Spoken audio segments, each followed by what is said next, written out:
আসসালামু আলাইকুম। ক্লাস 7। আশা করছি আল্লাহর রহমতে তোমরা সবাই খুব ভালো আছো। আজ আমি তোমাদের পড়াবো শীর্ষেন্দু মুখোপাধ্যায়ের লেখা পাগলা গণেশ এই গল্পটি। গল্পটি পড়ার আগে এই গল্পের লেখক শীর্ষেন্দু মুখোপাধ্যায় সম্পর্কে আমরা দু চার কথা জেনে নেব। শীর্ষেন্দু মুখোপাধ্যায় 1935 খ্রিস্টাব্দের 2রা নভেম্বর ব্রিটিশ ভারতের ময়মনসিংহে জন্মগ্রহণ করেন। ব্রিটিশ ভারত কেন বললাম? কারণ তখন ভারত ব্রিটিশ শাসনাধীন ছিল, ইংরেজদের শাসনাধীন ছিল। ভারত বিভাজনের সময় তার পরিবার কলকাতায় চলে আসে। তার বাবা রেলওয়েতে চাকুরিরত ছিলেন, তাই তার বাল্য ও কৈশোর কেটেছে বাবার সঙ্গে আসাম, উত্তরবঙ্গ আর বিহারের বিভিন্ন স্থানে। বিভিন্ন ধরনের মানুষের সঙ্গ তার অভিজ্ঞতাকে সমৃদ্ধ করেছে, তাই পরবর্তীকালে তার রচনায় এসেছে বিচিত্র সব মানব চরিত্র। শীর্ষেন্দু মুখোপাধ্যায় একজন বিদ্যালয়ের শিক্ষক হিসাবে তার কর্মজীবন শুরু করেন। পরে যোগ দেন দৈনিক আনন্দবাজার পত্রিকার সঙ্গে। তার প্রথম গল্প জল তরঙ্গ শিরোনামে 1959 খ্রিস্টাব্দে দেশ পত্রিকায় প্রকাশিত হয়। 1967 খ্রিস্টাব্দে প্রকাশিত হয় তার প্রথম উপন্যাস ঘুণ পোকা।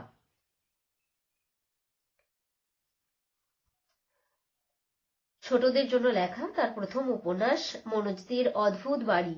সবর দাশগুপ্ত তার সৃষ্ট অন্যতম জনপ্রিয় চরিত্র। তার লেখা বিখ্যাত উপন্যাসগুলি হল যাও পাখি, কাগজের বউ,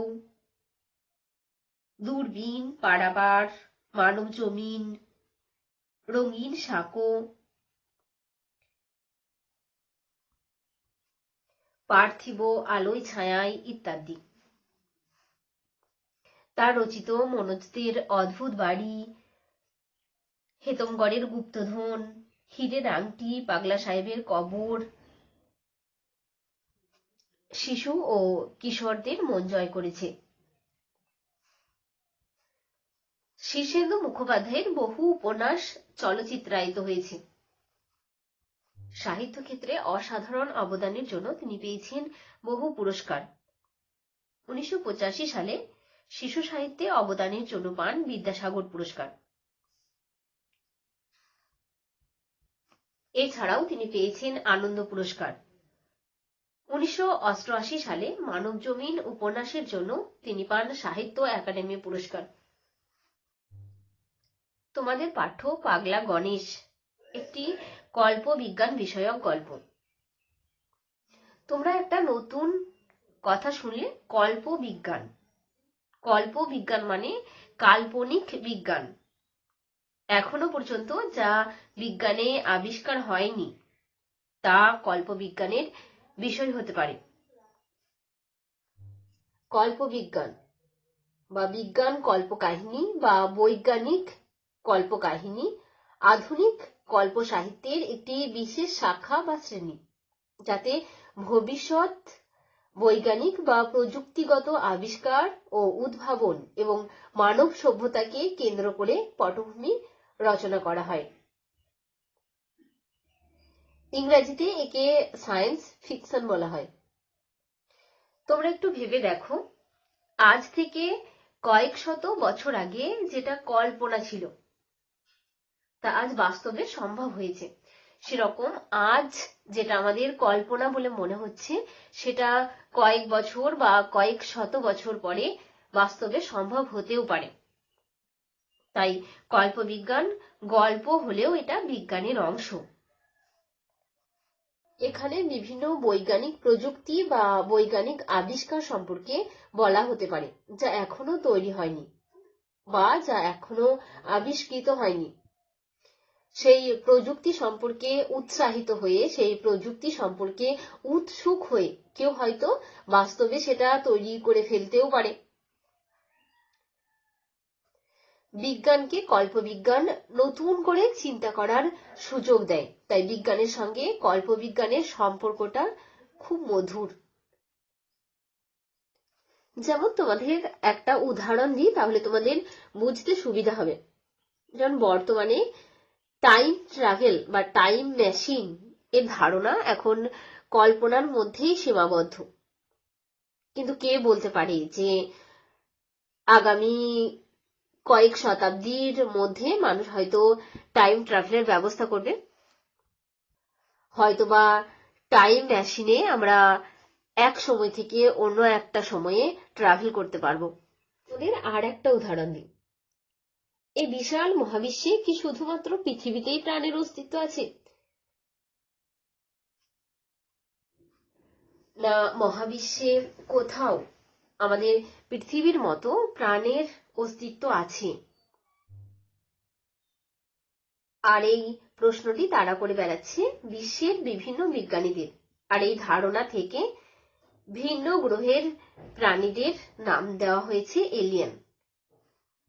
তাহলে এলিয়েন নিয়ে যে সমস্ত গল্প আছে সেগুলো কল্পবিজ্ঞানের অন্তর্ভুক্ত, কি তাই তো?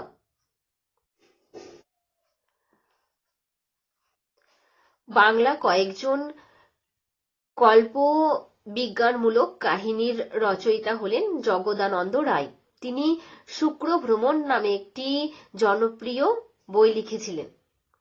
এছাড়া বিজ্ঞানী জগদীশ চন্দ্র বসুও একটি কল্প বিজ্ঞান গল্প লিখেছেন, পলাতক তুফান নামে। এছাড়া অন্যান্য লেখকদের মধ্যে আছেন লীলা মজুমদার, প্রেমেন্দ্র মিত্র, সত্যজিৎ রায়, সিদ্ধার্থ ঘোষ প্রভৃতি। এবার দেখো আমি গল্পটা পড়ছি। পাগলা গণেশ। পাগলা গণেশ গল্পের মুখ্য চরিত্রের নাম গণেশ। তার আগে পাগলা শব্দটি আছে। পাগলা বা পাগল বলতে সাধারণত মস্তিষ্ক বিকৃতি বা কারোর মাথা খারাপ হয়ে গেলে তাকে আমরা পাগলা বলি। আবার যারা আর পাঁচটা সাধারণ মানুষের মতো জীবনযাপন করে না, একটু অন্যরকম, ব্যতিক্রমী, সাধারণের থেকে আলাদা, তাদেরকেও আমরা পাগলা বা পাগল বলে থাকি। গণেশের অদ্ভুত কর্মকাণ্ড, তার নিজস্ব ভাবনা চিন্তা তাকে আর পাঁচটা সাধারণ মানুষের থেকে আলাদা করেছে। মাধ্যাকর্ষণ প্রতিরোধকারী মলম আবিষ্কার হওয়ার পর থেকে পৃথিবীতে নানা রকম উড়ান যন্ত্র আবিষ্কারের একটা খুব হিড়িক পড়ে গেছে। মাধ্যাকর্ষণ শক্তি মানে তোমরা জানো, বিজ্ঞানে পড়েছো, যে বল বা শক্তির সাহায্যে পৃথিবী সমস্ত বস্তুকে তার কেন্দ্রের দিকে আকর্ষণ করে। তোমরা জানো স্যার আইজ্যাক নিউটন গাছ থেকে আপেল পড়া দেখে মাধ্যাকর্ষণ শক্তির ধারণা পেয়েছিলেন। গল্পে বলা হয়েছে মাধ্যাকর্ষণ প্রতিরোধকারী মলম আবিষ্কার হয়ে গেছে, যার ফলে সেই মলম লাগালে মাধ্যাকর্ষণ বল বা শক্তি প্রতিরোধ করা যায়। আর এই মাধ্যাকর্ষণ প্রতিরোধকারী মলম আবিষ্কারের পর থেকে পৃথিবীতে নানা রকম উড়ান যন্ত্র, যে যন্ত্রের সাহায্যে ওড়া যায় এমন যন্ত্র আবিষ্কারের একটা হিড়িক পড়ে গেছে বা হুজুগ লেগে গেছে বা ধুম পড়ে গেছে। কেউ ডাইনিদের বাহন ডান্ডাওয়ালা ঝাঁটার মতো, কেউ নারদের ঢেকির মতো, কেউ কার্পেটের মতো, কেউ কার্তিকের বাহন ময়ূরের মতো উড়ান যন্ত্র আবিষ্কার করে তাতে চড়িয়ে বিষয়কর্মে যাতায়াত করছে। তাহলে ডাইনিদের বাহন ডান্ডাওয়ালা ঝাঁটা, এটা আমরা বিদেশি গল্প বা সিনেমাতে দেখে থাকি যে ডাইনিদের বাহনগুলো ডান্ডাওয়ালা ঝাঁটার মতো হয়, আর মানুষ ওই ডাইনিদের বাহনের মতো উড়ান যন্ত্র আবিষ্কার করে এক স্থান থেকে অন্য স্থানে যাচ্ছে বা যাতায়াত করছে। কেউ নারদের ঢেকির মতো।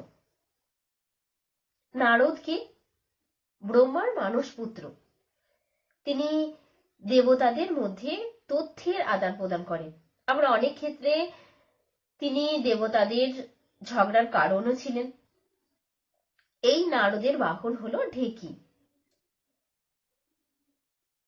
ঢেকির কাজ হলো ধান ভানা, অর্থাৎ ঢেকি মূলত একই ধরনের কাজ করে। সেরকম দেবতাদের মধ্যে নারদও একই ধরনের কাজ করে, আর সেটা হলো সংবাদ আদান প্রদান। এই জন্যই নারদের বাহন হিসাবে ঢেকিকে কল্পনা করা হয়েছে। নারদের বাহন ঢেকির মতো অনেকে উড়ান যন্ত্র আবিষ্কার করেছে। কেউ কার্পেটের মতো অর্থাৎ মাদুরের মতো, কেউ কার্তিকের বাহন ময়ূরের মতো উড়ান যন্ত্র আবিষ্কার করে তাতে চড়িয়ে বিষয়কর্মে যাতায়াত করছে। কার্তিককে তোমরা নিশ্চয়ই সবাই জানো, দেবী পার্বতীর পুত্র কার্তিক, দেব সেনাপতি কার্তিক, এখানে তার কথাই বলা হয়েছে। তোমরা সবাই জানো যে এই কার্তিকের বাহন হলো ময়ূর। তাহলে কার্তিকের বাহন ময়ূরের মতো উড়ান যন্ত্র আবিষ্কার করে মানুষ বিষয়কর্মে অর্থাৎ তাদের কাজে যাচ্ছে। আকাশে তাই সবসময়ই নানা রকম জিনিস উড়তে দেখা যায়। এই যে বিভিন্ন উড়ান যন্ত্র আবিষ্কার হয়েছে, সেই যন্ত্রের সাহায্যে মানুষ এক জায়গা থেকে অন্য জায়গায় যাচ্ছে, যার ফলে সব সময় আকাশে নানান উড়ান যন্ত্র উড়তে দেখা যাচ্ছে। এমনকি কৃত্রিম পাখনাওয়ালা মানুষকেও মানুষ তার শরীরে পাখনা লাগিয়ে নিয়েছে এবং সেই পাখনায় ভর করে মানুষ এক জায়গা থেকে অন্য জায়গায় উড়ে যাচ্ছে। সালটা 3589। তাহলে এই কল্পবিজ্ঞানমূলক গল্পে যে সময়ের কথা বলা হয়েছে সেটা হলো 3589 সালটা, তোমরা মনে রাখবে। অর্থাৎ আজ থেকে প্রায় 1500 বছর পরের সময়ের কথা এই গল্পে বলা হয়েছে। আজ থেকে 1500 বছর পরের চিন্তা ভাবনার কথা এই কল্পবিজ্ঞানমূলক গল্পে ফুটে উঠছে। ইতিমধ্যে চাঁদ, মঙ্গল এবং শুক্র গ্রহে মানুষ ল্যাবরেটরি স্থাপন করেছে। সূর্যের আরো দুটো গ্রহ আবিষ্কৃত হয়েছে এবং জানা গেছে আর কোনো গ্রহ নেই। তোমরা জানো চাঁদ পৃথিবীর উপগ্রহ আর মঙ্গল এবং শুক্র সূর্যের গ্রহ। বিজ্ঞানের এতটাই উন্নত হয়েছে যে চাঁদ, শুক্র এবং মঙ্গলে মানুষ গবেষণাগার স্থাপন করেছে। সূর্যের আরো দুটো গ্রহের আবিষ্কার হয়েছে এবং বিজ্ঞানীরা এটা কনফার্ম করেছে, এটা নিশ্চিত করেছে যে আর কোনো গ্রহ নেই। মহাকাশের নক্ষত্রপুঞ্জের দিকে হাজার হাজার মানুষ আলোর চেয়েও গতিবেগ সম্পন্ন মহাকাশযানে রওনা হয়ে গেছে 100-150 বছর আগে থেকে এবং এখনো অনেকে যাচ্ছে। কাছে পিঠে যারা গেছে তাদের ফেরার সময় হয়ে এলো, তবে সেটা 1 মিনিট পর না 100 বছর পর তা জানবার উপায় নেই। মহাকাশে যাওয়ার জন্য বিভিন্ন মহাকাশ যান মানুষ তৈরি করেছে। সেই মহাকাশ যানে মানুষ মহাকাশে পাড়ি দিচ্ছে। আলোর চেয়েও দ্রুত গতিসম্পন্ন মহাকাশ যান মানুষ আবিষ্কার করেছে। যারা কাছে পিঠে গেছে তাদের ফিরে আসার সময় হয়ে গেল। কাছে পিঠে বলতে তুলনামূলক কাছে পিঠের কথা বলা হয়েছে, তবে সেখান থেকে আসতে 100 বছরও লাগতে পারে। আর যারা দূরে গেছে তাদের ফিরতে আরো সময় লাগবে। তাহলে তোমরা বুঝতেই পারছো মানুষের আয়ু অনেকটা বেড়ে গেছে। তা বলে পৃথিবীর মানুষেরা হাল ছাড়েনি। সেই 100-150 বছর আগে যারা জন্মেছিল তারা সকলেই সশরীরে বর্তমান। আজকাল পৃথিবীতে মানুষ মরে না। যারা মহাকাশে গেছে তারা ফিরে এসে সেই আমলের লোকদের দেখতে পাবে। তবে সব মানুষই বেঁচে আছে বলে নতুন মানুষের জন্ম আর হচ্ছে না। গত 150 বছরের মধ্যে কেউ পৃথিবীতে শিশুর কান্না শোনেনি। তাহলে 1 কিংবা 150 বছর আগে যারা গেছে তারা ফিরে এসে তাদের আমলের মানুষদের সেই রকমই দেখবে। যাদের ছেড়ে তারা মহাকাশে গিয়েছিল ফিরে এসে তারা তাদের সেই রকমই দেখতে পাবে। আর কেউ মারা যাচ্ছে না। তাই পৃথিবীর ভারসাম্য বজায় রাখতে, পৃথিবীর জনসংখ্যার ভারসাম্য বজায় রাখতে শিশুরও জন্মগ্রহণ হচ্ছে না, শিশুও জন্মগ্রহণ করে না, অর্থাৎ কোনো শিশু ভূমিষ্ঠ হচ্ছে না। এদিকে ঘরে ঘরে মানুষ এত বেশি বিজ্ঞান নিয়ে বুঁদ হয়ে আছে যে প্রতি ঘরে প্রত্যেককেই কোনো না কোনো বিজ্ঞানের বিজ্ঞানী। মানুষ এত বেশি বিজ্ঞান নিয়ে, বিজ্ঞান গবেষণা নিয়ে, বিজ্ঞান চর্চা নিয়ে নিমগ্ন হয়ে রয়েছে যে প্রতিটি বাড়ির কেউ না কেউ বিজ্ঞানের বিভিন্ন শাখার কোনো একটা শাখার বিজ্ঞানী। বিজ্ঞান ছাড়া অন্য কোনো চর্চাই নেই। কবিতা, গান, ছবি আঁকা, কথা সাহিত্য, নাটক, সিনেমা এসব নিয়ে কেউ মাথা ঘামায় না। ওসব অনাবশ্যক ভাবাবেগ কোনো কাজেই লাগে না। তাহলে বিজ্ঞানের চর্চার বাড়াবাড়ির জন্য কলাবিদ্যা, যেগুলো আমাদের মনের আনন্দ দেয়, সেগুলো নিয়ে কেউ বেশি মাথা ঘামায় না। সাহিত্য, সঙ্গীত এইগুলোকে মানুষ অপ্রয়োজনীয়, অনাবশ্যক মনে করে। খামোখা সময় নষ্ট, ওসবের চর্চা মানে নিছক সময় নষ্ট, এরকমই তারা মনে করে। খেলাধুলার পাটও চুকে গেছে। অলিম্পিক উঠে গেছে, বিশ্বকাপ বিলুপ্ত, আছে শুধু বিজ্ঞান আর বিজ্ঞান। খেলাধুলার চর্চাও হয় না। অলিম্পিক তোমরা জানো একটি আন্তর্জাতিক ক্রীড়া প্রতিযোগিতা, যেখানে বিভিন্ন দেশের প্রতিযোগীরা অংশগ্রহণ করে। বিশ্বকাপ ফুটবল, বিশ্বকাপ ক্রিকেট, বিশ্বকাপ হকি, এই খেলাধুলাগুলো গল্প অনুযায়ী অতীতে ছিল, এখন আর নেই, এখন আর হয় না। মানুষ শুধু বিজ্ঞান চর্চায় ব্যস্ত। পূর্ণিমার চাঁদ দেখলে, কোকিলের ডাক শুনলে বা পলাশ ফুল ফুটলে কেউ আর আহা উহু করে না। তাহলে পূর্ণিমার চাঁদ কিংবা কোকিলের ডাক, পলাশ ফুলের যে সৌন্দর্য, সেই সৌন্দর্য চেতনা সম্পন্ন মানুষ আর নেই। পূর্ণিমার চাঁদের সৌন্দর্যে বা কোকিলের ডাকের মিষ্টতায় কারোর মন আর উতলা হয় না। পলাশ ফুলের সৌন্দর্যে কেউ আর মুগ্ধ হয় না। বর্ষাকালের বৃষ্টি দেখলে কারোর মন আর মেদুর হয় না, ওগুলোকে প্রাকৃতিক কার্যকারণ হিসাবেই দেখা হয়। বর্ষাকালের বৃষ্টি দেখলে কারোর মন স্নিগ্ধ হয় না, কোমল হয় না। বর্ষাকালের বৃষ্টি, মেঘ মানুষের মনকে নাড়া দেয় না। তাহলে এই সব প্রাকৃতিক সৌন্দর্য দেখেও মানুষের মনে কবিতা আসে না, মন প্রফুল্লিত হয় না। তারা ভাবে প্রাকৃতিক নিয়মেই এসব হচ্ছে, তাই ওইসব নিয়ে এত ভাবনা চিন্তা করার মতো কিছু নেই। গোলাপ ফুলের সৌন্দর্যের চেয়ে তার অ্যানালাইসিসটাই বেশি জরুরি। গোলাপ ফুলের সৌন্দর্যে যে কোনো মানুষের মনকে মুগ্ধ করে, কিন্তু এখন আর সেটা হয় না। তার সৌন্দর্যের চেয়ে তার অ্যানালাইসিস অর্থাৎ বিশ্লেষণটাই বেশি জরুরি। দয়া, মায়া, করুণা, ভালোবাসা ইত্যাদির প্রয়োজন না থাকায় এবং চর্চার অভাবে মানুষের মনে আর ওসবের উদ্রেক হয় না। দয়া, মায়া, করুণা, ভালোবাসা, মানব গুণ যেগুলো রয়েছে সেগুলোর আর প্রয়োজন হয় না, আর চর্চা করে না বলে এসব গুণগুলি মানুষের মনে সঞ্চার হয় না বা জাগরণ হয় না।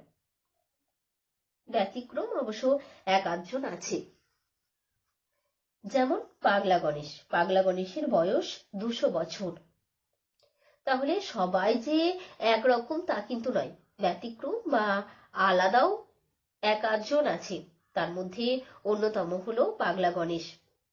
এই পাগলা গণেশই হলো তোমাদের এই গল্পের কেন্দ্রীয় চরিত্র। তার 50 বছর বয়সী, অর্থাৎ আজ থেকে 150 বছর আগে মৃত্যুঞ্জয় টনিক আবিষ্কার হয়। গণেশও আর সকলের মতো টনিকটা খেয়েছিল, ফলে তার মৃত্যু বন্ধ হয়ে গেল। তাহলে পাগলা গণেশের যখন 50 বছর বয়স, অর্থাৎ আজ থেকে 150 বছর আগে মৃত্যুঞ্জয় টনিক আবিষ্কার হয়। এমন এক ধরনের টনিক বা ঔষধি যা খেলে মানুষের মৃত্যু হয় না। পাগলা গণেশও বাকি সবার মতো সেই টনিকটা খেয়েছিল, ফলে তার মৃত্যু হয়নি, সে মৃত্যুবরণ করেনি। এখন তার বয়স 200 বছর।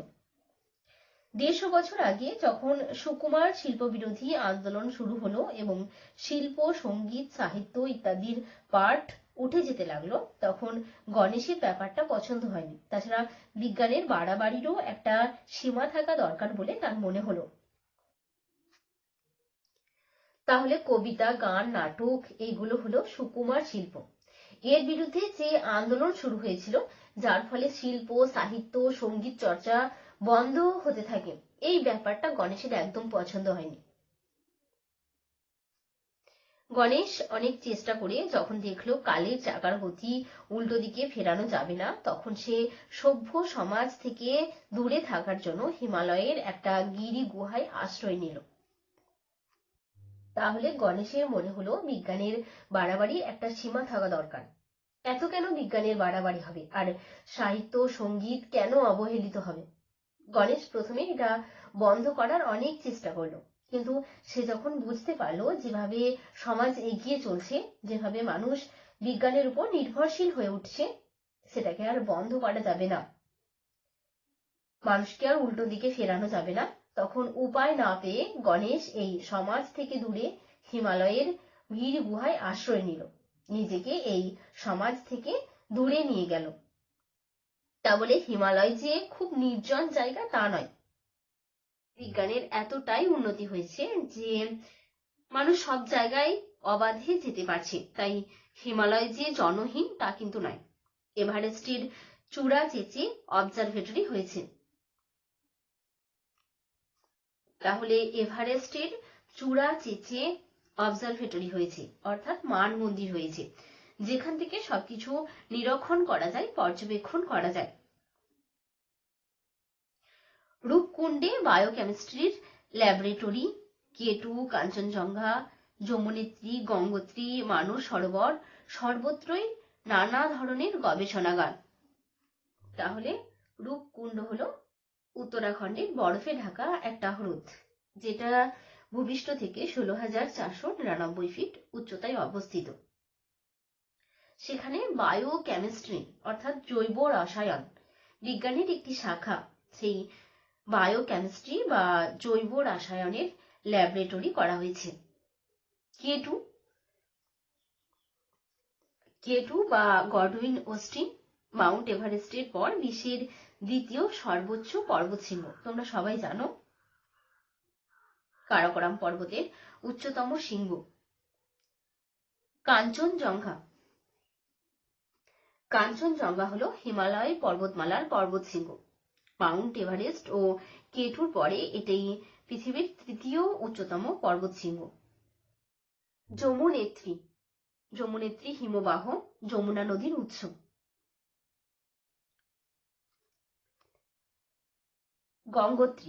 গঙ্গোত্রী হিমবাহ ভারতের একটি হিমবাহ। এটি ভারতের উত্তরাখণ্ড রাজ্যের উত্তর কাশী জেলায় চীন সীমান্ত বরাবর ভারতীয় ভূখণ্ডের মধ্যে অবস্থিত। এই গঙ্গোত্রী হিমবাহ থেকেই গঙ্গা নদীর উৎপত্তি।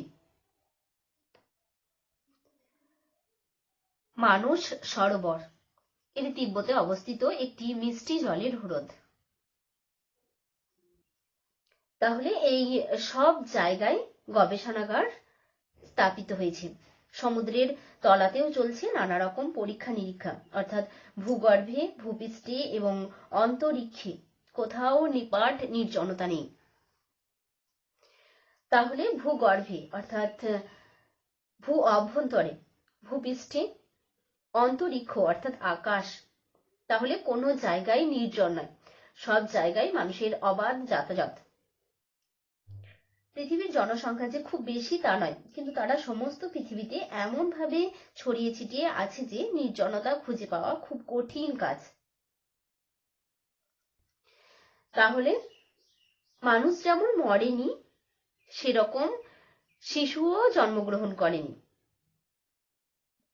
তাই পৃথিবীর জনসংখ্যা যে খুব বেশি তা কিন্তু নয়, তবে সব জায়গায় মানুষের অবাধ বিচরণ। এই তো আজ সকাল থেকে গণেশ বসে কবিতা লিখেছে। একটু আগে একটা ঢিকি আর একটা ভেলায় চড়ে দুটো লোক এসে বলল, এই যে গণেশবাবু, কি করছেন? তাহলে দুটো আলাদা আলাদা উড়ান যন্ত্রে এসে দুটো লোক গণেশকে জিজ্ঞেস করলো যে গণেশবাবু কি করছেন? গণেশের উত্তরে কি বলছে দেখো, কবিতা লিখছি। কবিতা? হো হো হো, তা আপনার কবিতা শুনছেই বা কে আর পড়ছেই বা কে? তখন ওই দুটো লোক গণেশের কথা শুনে বলল যে কবিতা লিখছেন। তারা হেসে ফেলল, দিয়ে বলল যে আপনার কবিতা কে শুনছে? আর কেই বা পড়ছে? গণেশ তখন বলছে, আকাশ শুনছে, বাতাস শুনছে, প্রকৃতি শুনছে, কবিতার পাতা বাতাসে ভাসিয়ে দিচ্ছি, যদি কেউ কুড়িয়ে পায় আর পড়তে ইচ্ছে হয় তো পড়বে।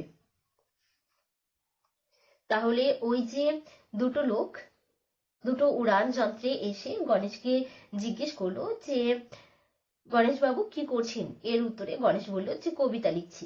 তখন তারা বলে যে আপনার কবিতা শুনছেই বা কে আর পড়ছেই বা কে? তখন গণেশ উত্তর দেয় যে আকাশ শুনছে, তার কবিতা বাতাস শুনছে, প্রকৃতি শুনছে, সে তার কবিতার পাতা বাতাসে ভাসিয়ে দিচ্ছে, যদি সেই পাতা কেউ কুড়িয়ে পায় আর কারোর পড়তে ইচ্ছে হয় তো সে পড়বে। হো হো হো হো। তখন সেই লোকগুলো আবার হেসে ওঠে। কদিন আগে সন্ধেবেলা গণেশ একদিন গলা ছেড়ে গান গাইছিল। তার গানের গলা বেশ ভালো।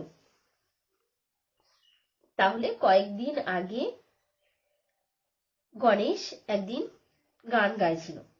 হঠাৎ দুটো পাখাওয়ালা লোক লাসা থেকে ইসলামাবাদ যেতে যেতে নেমে এসে রীতিমতো ধমক দিয়ে বলল, ও মশাই, অমন বিকট শব্দ করছেন কেন? লাসা হলো তিব্বতের রাজধানী আর ইসলামাবাদ হলো পাকিস্তানের রাজধানী। তাহলে লাসা থেকে ইসলামাবাদ যাওয়ার আকাশ পথে গণেশের গান তারা শুনতে পেয়েছিল এবং এসে গণেশকে ধমক দিয়ে বলল যে এমন অদ্ভুত এমন বিকট শব্দ আপনি করছেন কেন? তখন গণেশ বলছে, শব্দ কি, এ যে গান। গণেশ তার প্রতিবাদ করে বলে যে এটা শব্দ নয়, এটা গান। গান? ওকেই কি গান বলে নাকি? ধুর মশাই, এই যে বিটকেল শব্দ। তাহলে বিটকেল শব্দের অর্থ হচ্ছে অদ্ভুত বা বিদঘুটে। তাহলে ওই যে লাসা থেকে ইসলামাবাদ যাওয়ার পথে গণেশের গান শুনে তাকে প্রশ্ন করেছিল যে অমন বিকট শব্দ করছেন কেন, ওই ব্যক্তিগুলি গান শব্দটার সঙ্গে হয়তো পরিচিত, কিন্তু গান কি সেটা জানে না। তাই গণেশ যখন তাদের বলে যে এ শব্দ নয়, এ গান, তখন তারা বলে যে গান তো একেই গান বলে। আবার পরে বিরক্ত হয়ে বলে যে ধুর মশাই, এ তো বিটকেল শব্দ, অদ্ভুত শব্দ, বিদঘুটে শব্দ। একদিন পাহাড়ের গায়ে যান্ত্রিক বাটালি দিয়ে পাথর কেটে ছবি আঁকছিল গণেশ। হঠাৎ একটা ধামা নেমে এলো। এক মহিলা খুব আগ্রহের সঙ্গে বলে চলেন, এটা কিসের সার্কিট ডিজাইন বলুন তো, বেশ ইন্টারেস্টিং মনে হচ্ছে। তাহলে যান্ত্রিক বাটালি মানে হাতে নয়, যন্ত্রের সাহায্যে চলে এমন বাটালি দিয়ে পাথর কাটছিল গণেশ। সেই সময় একটা ধামা নেমে এলো। ধামা বলতে বড় ঝুড়ির মতো একটা উড়ান যন্ত্র নেমে এলো এবং গণেশকে বলল যে এটা কিসের সার্কিট ডিজাইন, দেখে তো বেশ ইন্টারেস্টিং মনে হচ্ছে, বেশ আকর্ষণীয় মনে হচ্ছে। ডিজাইন নয়, ছবি, খেয়াল খুশির ছবি। গণেশ তখন বলে যে এটা ডিজাইন নয়, আমি আমার ইচ্ছা মতো আমার খুশি মতো একটা ছবি আঁকছি। ভদ্রমহিলা চোখের পলক না ফেলে কিছুক্ষণ তাকিয়ে থেকে বললেন, খেয়ে দিয়ে আর কাজ নেই, ছবি হচ্ছে। তাহলে ছবি শুনে বিরক্ত বোধ করে ওই ভদ্রমহিলা সেখান থেকে চলে যায়।